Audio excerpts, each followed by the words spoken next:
O Livro dos Espíritos. Allan Kardec. Introdução ao estudo da doutrina espírita. Item 7. Para muitas pessoas, a oposição do corpo de cientistas é, se não uma prova, ao menos uma forte presunção contrária. Não somos daqueles que protestam contra os cientistas, pois não queremos que digam de nós que damos o coice do burro. Ao contrário, temos por eles grande estima e ficaríamos honrados de nos contar entre eles. Mas sua opinião não poderia ser em todas as circunstâncias um julgamento irrevogável. Desde que a ciência sai da observação material dos fatos, que se trate de apreciar e de explicar esses fatos, o campo está aberto a conjecturas. Cada um traz seu pequeno sistema que quer fazer prevalecer e o defende com obstinação.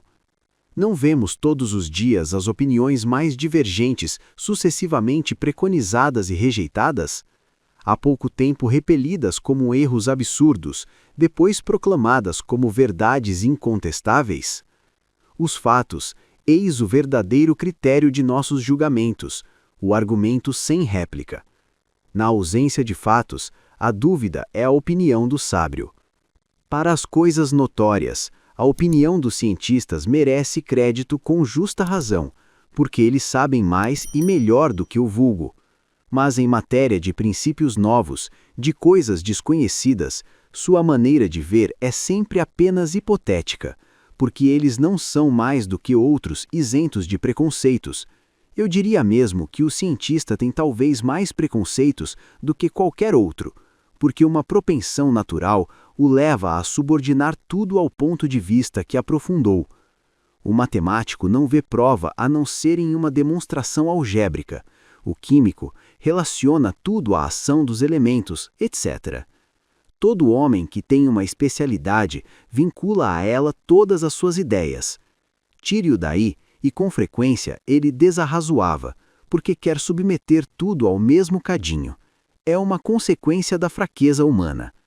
Consultarei, portanto, de bom grado e com toda a confiança, um químico sobre uma questão de análise, um físico sobre a potência elétrica, um mecânico sobre uma força motriz. Mas eles me permitirão, e sem que isso prejudique a estima atribuída a seu saber especial, não dar a mesma importância à sua opinião negativa em matéria de espiritismo, não mais do que ao julgamento de um arquiteto sobre uma questão de música. As ciências vulgares repousam sobre as propriedades da matéria que se pode experimentar e manipular à vontade.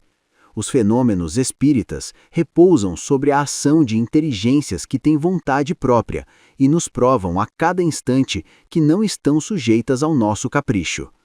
Logo, as observações não se podem fazer da mesma maneira. Elas requerem condições especiais e outro ponto de partida. Querer submetê-las aos nossos processos habituais de investigação é estabelecer analogias que não existem. A ciência propriamente dita, como ciência, é, pois, incompetente para se pronunciar na questão do espiritismo. Ela não tem que se ocupar dele, e seu julgamento, qualquer que seja, favorável ou não tem nenhum peso. O espiritismo é o resultado de uma convicção pessoal que os cientistas podem ter como indivíduos, pondo de parte sua condição de cientistas. Mas querer deferir a questão à ciência equivaleria a deixar que uma assembleia de físicos ou astrônomos decidissem sobre a existência da alma. Com efeito, o espiritismo está inteiramente na existência da alma e em seu estado após a morte. Ora, é soberanamente ilógico pensar que um homem deva ser um grande psicólogo porque é um grande matemático ou um grande anatomista. O anatomista, dissecando o corpo humano, procura a alma, e porque não a encontra com seu escálpelo, tal como acha um nervo, ou porque não a vê se desprender como um gás, conclui daí que ela não existe, porque ele se coloca num ponto de vista exclusivamente material. Segue-se daí que ele tenha razão contra a opinião universal? Não. Vedes, portanto, que o espiritismo não é da alçada da ciência. Quando as crenças espíritas estiverem vulgarizadas, quando forem aceitas pelas massas, e a se julgar pela rapidez com que se propagam, Esse tempo não pode estar muito longe. Será como todas as ideias novas, que encontraram oposição. Os cientistas renderão-se à evidência. Eles chegarão lá individualmente pela força das coisas. Até lá, é intempestivo desviá-los de seus trabalhos especiais para obrigá-los a se ocupar de uma coisa estranha que não está nem em suas atribuições, nem em seu programa. Enquanto isso, aqueles que, sem o estudo prévio e aprofundado da matéria, optam pela negação e injuriam todo aquele que não tem a mesma opinião, esquecem que aconteceu o mesmo com a maioria das grandes descobertas que honram hoje a humanidade, e expõem-se a ver seus nomes aumentar a lista dos ilustres proscritores das ideias novas, e inscritos ao lado dos nomes dos membros da douta Assembleia, que em 1752 acolheu com grande explosão de riso a dissertação de Franklin sobre os para-raios, julgando-a indigna de figurar nas comunicações que lhe eram dirigidas, e daquela outra que fez a França perder o benefício da iniciativa da navegação a vapor, declarando o sistema de Fulton um sonho impraticável.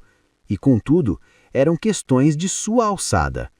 Então, se essas assembleias, que contavam com a elite dos cientistas do mundo, tiveram somente zombaria e sarcasmo para com ideias que não compreendiam, ideias que alguns anos depois deveriam revolucionar a ciência, os costumes e a indústria, como esperar que uma questão estranha a seus trabalhos obtenha mais favor?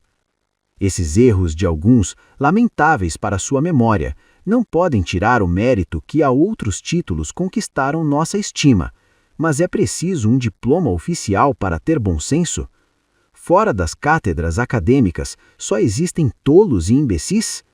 Que se lance um olhar sobre os adeptos da doutrina espírita e verá-se se aí se encontram somente ignorantes e se o número imenso de homens de mérito que a abraçaram permite relegá-la ao nível das crenças de Bonne Femmes. O caráter e o saber deles valem bem a pena que se diga.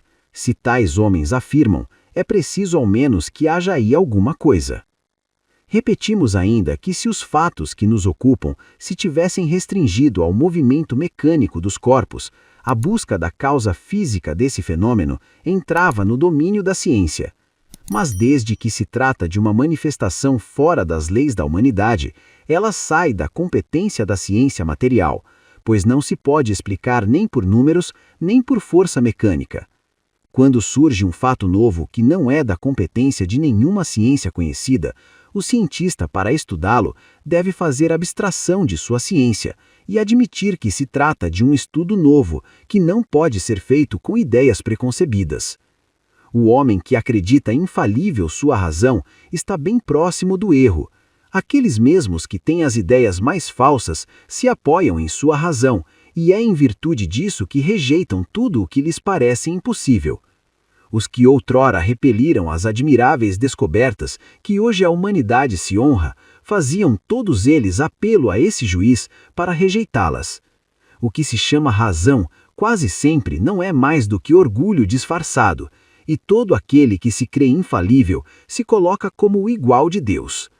Nós nos dirigimos, então, àqueles que são suficientemente sábios para duvidar daquilo que não viram, e que, julgando-o por vir pelo passado, não acreditam que o homem tenha chegado a seu apogeu, nem que a natureza tenha virado para ele a última página de seu livro.